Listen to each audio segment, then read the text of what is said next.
Presidente português prepara a visita a Angola. Petrolífera angolana queixa-se da filha do ex-presidente de Angola e do general Dino. Boa noite, está no ar o Raiar Notícias.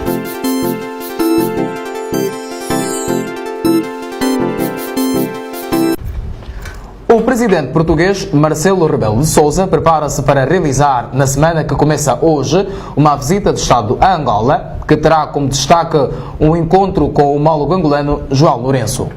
Além de Luanda, a visita inclui deslocações às províncias de Benguela e Huila, respectivamente. Segundo o programa ainda provisório da visita, o encontro entre os dois chefes de Estado acontece quarta-feira, ao que se seguirá a uma conferência de imprensa conjunta.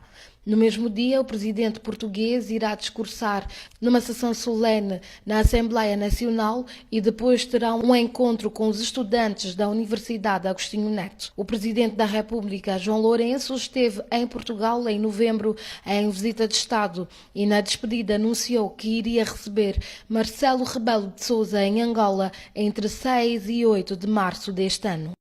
A petrolífera angolana queixa-se que a filha do ex-presidente de Angola e o general Dino estão a impedir a nomeação do novo Conselho de Administração da operadora móvel e diz que vai reclamar compreensões por danos que venham a ser causados por este impasse.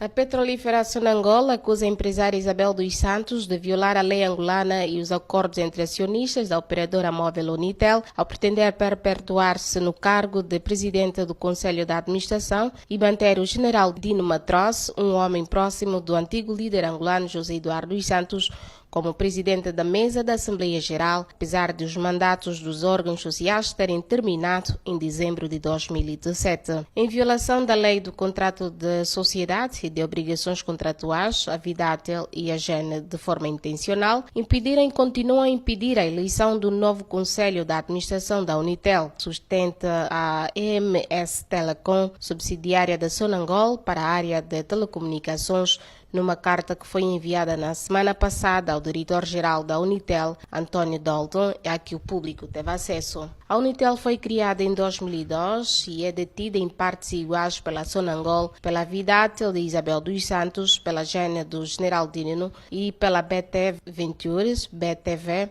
uma empresa da brasileira Oi, que ficou com a posição da antiga Portugal Telecom e que tem o litígio com os sócios angolanos, a quem reclama o pagamento de 600 milhões de euros em dividendos da Unitel. Há vários meses que se arrasta o braço de ferro em torno da nomeação dos novos órgãos sociais da companhia, que atualmente tem na administração, além de Isabel dos Santos, Amilcar Safeca, nomeado pelo general, e António Dalton e Diogo Santa Marta, homens da confiança da empresária. A BTV e a Sonangol têm procurado nomear os seus representantes na administração, mas Vidatel e a GEN não optam da renovação dos mandatos, pelo que as duas Assembleias Gerais que se realizaram em 2018 resultaram em impasses. A FLECFAC denunciou neste sábado a detenção de ativistas da Associação Vigília que se reuniam pacificamente nesta sexta-feira à noite em Cabinda.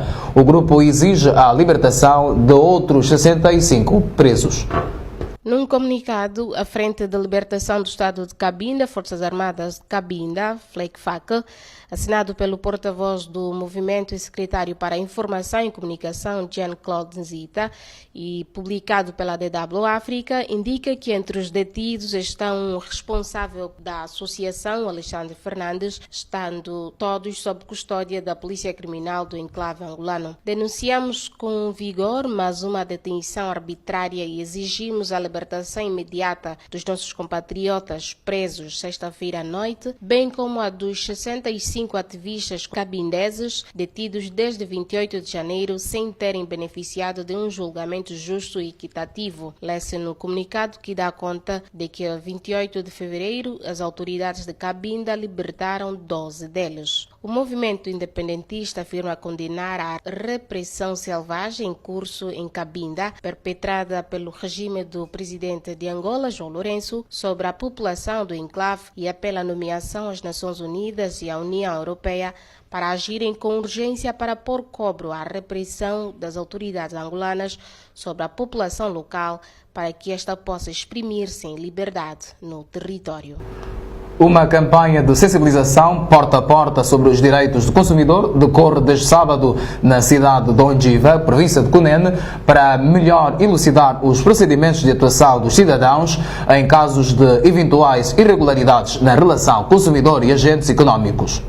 Uma campanha de sensibilização porta a porta sobre os direitos do consumidor decorre desde sábado na cidade de Ondiva, província de Cunene, para melhor elucidar os procedimentos de atuação dos cidadãos em casos de eventuais irregularidades na relação consumidor e agentes econômicos. Na ocasião, o diretor do Instituto Nacional de Defesa do Consumidor, no Cunene, Bernardo Ilunjalua, disse que a campanha tem lugar nos bairros de Ondiva e instituições escolares e visa incentivar os cidadãos a ter uma cultura de denúncia em caso de violação dos seus direitos. Explicou que existem alguns vendedores que violam esses direitos por colocarem à disposição dos consumidores produtos em má condições de conservação que podem pôr em risco a saúde das pessoas. A campanha conta com 20 ativistas que efetivam o contacto de direitos com os cidadãos, batendo as portas para transmitir toda a informação necessária nessa relação consumidor e agente econômico. A campanha enquadra-se no âmbito da jornada alusiva do dia 15 de março, Dia Mundial do Consumidor. O país conta apenas com 15 empresas especializadas em manutenção predial, quando nesta altura necessita de 80 para fazer face à conservação dos edifícios de mais de 30 centralidades espalhadas em todo o território nacional.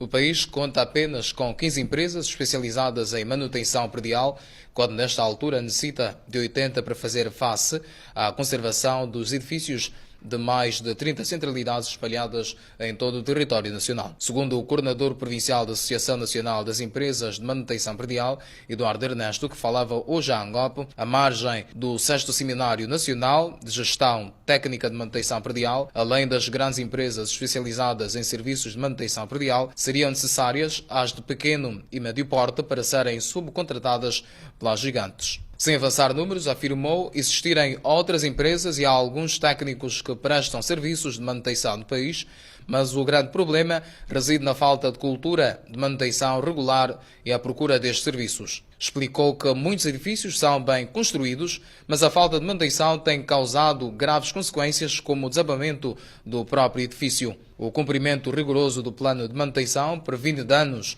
o que só poderá acontecer se a sociedade estiver mais consciencializada sobre a importância da manutenção e procura dos serviços, disse. A manutenção atua nos setores de construção civil, carpintaria, água e esgoto, sistema de incêndio, de ventilação e refrigeração, segurança elétrica, instalação elétrica, entre outros serviços. Por outro lado, o presidente da ANEMP, Francisco Chaves, defendeu a criação de um decreto presidencial que inclua a taxa de manutenção predial no valor de pagamento da renda resolúvel das centralidades e de outros projetos imobiliários. Ao se referir à afirmação, disse que a iniciativa visa alertar os cidadãos e gestores públicos de modo a dinamizar a cultura de manutenção predial e evitar danos, como é o caso do desabamento do antigo edifício da DINIC. Em relação às consequências de falta de manutenção predial, acrescentou que causa doenças respiratórias devido à falta de manutenção dos ares condicionados, incêndios eletrónicos, entre outros constrangimentos. A ANEP, criada há 3 anos, tem mais de 2.000 associados representados em 7 províncias do país e pretende expandir a nível nacional neste ano. Em síntese internacional, mais de 50 pessoas morreram em consequência de cheias no Afeganistão. Veja. Desde o início do ano já morreram mais de 50 pessoas em consequência de cheias no Afeganistão. Os números são do Departamento das Nações Unidas para a Coordenação de Assuntos Humanitários, que acrescenta que só este fim de semana morreram pelo menos 10 pessoas, 8 das quais na região de Kandahar e 10 estão desaparecidas. As autoridades não têm em mãos a medir e a mais recente tromba d'água danificou perto de 500 mil de casas e obrigou o resgate de 1.200 pessoas. Pelo menos 23 pessoas morreram após um tornado atingir o estado norte-americano do Alabama este domingo e provocar danos catastróficos. Várias crianças estão entre as vítimas, informou o médico legista do condado de Lee, Bill Harris, à MSNBC. O número de vítimas mortais pode aumentar. Várias pessoas estão desaparecidas e outras foram hospitalizadas, algumas com ferimentos muito graves, disse o xerife Jay Jones à NBC. O xerife falou de apenas um tornado, mas os serviços meteorológicos indicaram que houve vários. De acordo com meios de comunicação locais, 2 tornados atingiram o condado de Lee simultaneamente, enquanto no mínimo uma dúzia foram registrados no Alabama e na Geórgia no domingo. Segundo os serviços meteorológicos dos Estados Unidos, o tornado que atingiu o condado de Lee era do tipo EF3, o que significa que foi acompanhado por ventos de 218 e 266 km por hora.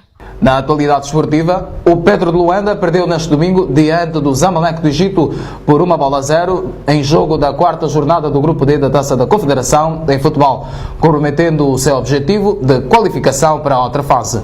O Petro de Luanda perdeu neste domingo diante do Zamalek do Egito por 1-0 em jogo da 4ª jornada do Grupo D da Taça da Confederação em futebol, comprometendo o seu objetivo de qualificação para a outra fase. Disputado no estádio 11 de novembro em Luanda, o golo solitário dos forasteiros foi anotado aos 26 minutos por Haddad. O jogo anterior entre os contendores terminou empatado a uma bola com o golo de Tiago Azelão, do Petro de Luanda, aos 65 minutos, e Obama, do Zamalek, no tempo de compensação. Com esta derrota, os petrolíferos descem para a 3ª posição da classificação com os mesmos 4 pontos, enquanto que os egípcios ascendem para a 2ª com 5 pontos. O vice-campeão nacional é agora obrigado a vencer o desafio do próximo domingo, também no estádio 11 de novembro contra o Osendai da Argélia, e depois tentar o tudo ou nada na deslocação aos Cânias para defrontar o Gor Mahia. No outro jogo do Grupo D, o Osendai da Argélia com 4 pontos, defronta às 20 horas o Gor Mahia do Cânia, o líder com 6 pontos. Assim termina mais uma edição do Raiar Notícias, informando governado por uma Angola radiante. Voltaremos amanhã com mais notícias. Até lá, passe bem.